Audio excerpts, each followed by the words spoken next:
ថ្ងៃនេះខ្ញុំចង់និយាយអំពីសេចក្តីសង្គ្រោះតើអ្នកដឹងហើយថាអ្នកបានទទួលសេចក្តីសង្គ្រោះពិតមែន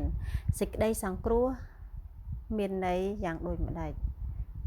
អត្ថន័យនៃសេចក្តីសង្គ្រោះធ្វើឲ្យយើងមើលឃើញការទទួលសេចក្តីសង្គ្រោះមានន័យថាយើងបានទទួលសេចក្តីសង្គ្រោះនៅចំពោះព្រះភ័ក្ត្រព្រះជាម្ចាស់រួមមានការអត់ទោសបាបរួចផុតពីសេចក្តីវិនាសបានកើតជាថ្មីមានជីវិតអស់កលជានិច្ចរបស់ព្រះហើយបានត្រឡប់ជាកូនព្រះយើងត្រូវបានរួចផុតពីសេចក្តីវិនាសទាំងឡាយដោយបានទទួលបានការកើតជាថ្មីមានជីវិតអស់កលជានិច្ចហើយក្លាយជាកូនរបស់ព្រះនេះគឺនៅពេលដែលយើងបានទទួលដំណឹងល្អពីអ្នកប្រាប់ថាតើយើងបានសេចក្តីសង្គ្រោះហើយឬនៅដូច្នេះបងប្អូនដែលប្រាប់គាត់ប្រាប់យើងហើយបញ្ជាក់ទៀតថាយើងត្រូវបានទទួលសេចក្តីសង្គ្រោះហើយអញ្ចឹងយើងត្រូវការស្គាល់អត្ថន័យនៃសេចក្តីសង្គ្រោះគឺជាអ្វីហើយអត្ថន័យនៃសេចក្តីសង្គ្រោះធ្វើឲ្យយើងមានសង្ឃឹមយ៉ាងណាឥឡូវយើងចូលមកដល់ផុសតាងយ៉ាងណាដែលយើងទទួលបានសេចក្តីសង្គ្រោះនៅក្នុងម៉ាកុសជំពូក16ខ16បានប្រាប់បញ្ជាក់នៅក្នុងព្រះបន្ទូលព្រះអង្គយ៉ាងច្បាស់ថាអស់អ្នកណាដែលជឿហើយទទួលជ្រមុជទឹកនោះនឹងបានសេចក្តីសង្គ្រោះសេចក្តីសង្គ្រោះតាមរយៈការទទួលជឿហើយជ្រមុជទឹកនោះបានទទួលសេចក្តីសង្គ្រោះនេះនៅក្នុងខគម្ពីរម៉ាកុសមិនមែនអ្នកនិយាយនោះទេប៉ុន្តែគឺជាព្រះបន្ទូលដែលព្រះជាម្ចាស់ព្រះអង្គតម្រូវឲ្យយើងដឹងស្គាល់ពីព្រះបន្ទូលរបស់ផងព្រះអង្គថាមាត់ទទួលថ្លែងប្រាប់ចិត្តទទួលព្រមហើយសម្ដែងចេញដោយការប្រព្រឹត្តនោះយើងទទួលបានសេចក្តីសង្គ្រោះនេះជាព្រះបន្ទូលដែលព្រះយេស៊ូវបានមានបន្ទូលដោយអង្គទ្រង់ផ្ទាល់ថាអស់អ្នកណាដែលជឿហើយទទួលជ្រមុជទឹកនោះនឹងបានសេចក្តីសង្គ្រោះនេះគឺជាអ្វីដែលនៅផ្នែកខាងក្រៅចំណុចមួយទៀតនៅក្នុងរ៉ូមជំពូក10ខ13ហើយគ្រប់គ្នាអស់អ្នកណាដែលអំពាវនាវដល់ព្រះនាមព្រះអង្គម្ចាស់នោះនឹងបានសង្គ្រោះនេះជាព្រះបន្ទូលដែលសាវកប៉ុលបានបញ្ជាក់យ៉ាងច្បាស់អ្នកណាដែលជឿហើយអំពាវនាវព្រះនាមព្រះអង្គក៏នឹងបានសង្គ្រោះដែរតែសេចក្តីសង្គ្រោះពេញលេញគឺជាសេចក្តីសង្គ្រោះដែលទទួលការជ្រមុជផងនិងហៅព្រះអង្គផងបានជាព្រះបន្ទូលទាំងពីរប្រយោគខាងលើនេះគឺជាភស្តុតាងដែលបង្ហាញឲ្យយើងឃើញថានៅពេលដែលយើងទទួលជឿហើយទទួលជ្រមុជទឹក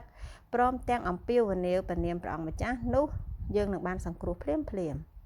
នេះគឺជាសេចក្តីពិតដែលមនុស្សគ្រប់គ្នាគួរទទួលស្គាល់ដោយមិនចាំបាច់រងចាំឬសម្រេចចិត្តតាមអារម្មណ៍របស់ខ្លួនឯងនោះឡើយទី3នៅក្នុងយូហានជំពូក5ខ24អស់អ្នកណាដែលស្ដាប់ពាក្យរបស់ខ្ញុំហើយជឿដល់ព្រះអង្គដែលចាត់ឲ្យខ្ញុំមកអ្នកនោះនឹងបានជីវិតអស់កលជានិច្ចហើយនឹងមិនត្រូវវិនាសឡើយគឺឲ្យបានរួចផុតពីសេចក្តីស្លាប់ទៅដល់ជីវិតវិញនេះគឺជាព្រះបន្ទូលដែលព្រះអង្គម្ចាស់ព្រះយេស៊ូវបានអះអាងចំពោះយើងយ៉ាងពិតប្រាកដថាជឿនោះនឹងបានជីវិតអស់កលជានិច្ចអញ្ចឹងផុសតាងត្រូវបានបញ្ជាក់រួចហើយនៅផ្នែកខាងក្រៅគឺទទួលយកការជ្រមុជទី4នៅក្នុងយូហានជំពូក5ខ12 13 ព្រះអង្គមានបន្ទូលថាអ្នកណាដែលគ្មានព្រះរាជបុត្រានៃព្រះទេនោះគ្មានជីវិតឡើយខ្ញុំបានសរសេរសេចក្តីទាំងនេះផ្ញើមកអ្នករាល់គ្នាដែលជឿដល់ព្រះរាជបុត្រានៃព្រះដើម្បីឲ្យអ្នករាល់គ្នាដឹងថាអ្នករាល់គ្នាមានជីវិតអស់កលជានិច្ចហើយចាអញ្ចឹងបងប្អូនអាចបើកមើលនៅក្នុងខគម្ពីរយូហានចំពុក5ខ12 13នេះជាការបញ្ជាក់យ៉ាងច្បាស់អំពីព្រះបន្ទូលរបស់ព្រះអង្គសម្រាប់នឹងការធ្វើទីបន្ទាល់ថាយើងคล้ายជាកូនរបស់ព្រះអង្គយើងទទួលបានជីវិតអស់កលជានិច្ចតាមរយៈយើងមានព្រះរាជបុត្រារបស់ព្រះអង្គគឺព្រះអង្គម្ចាស់ព្រះយេស៊ូវដែលប្រែសភាពមកជាមនុស្សនេះព្រះបន្ទូលនៅក្នុងយូហានជំពូក1ខ13និង14នេះក៏បញ្ជាក់យ៉ាងច្បាស់បន្ថែមទៀតថាប៉ុន្តែអ្នកណា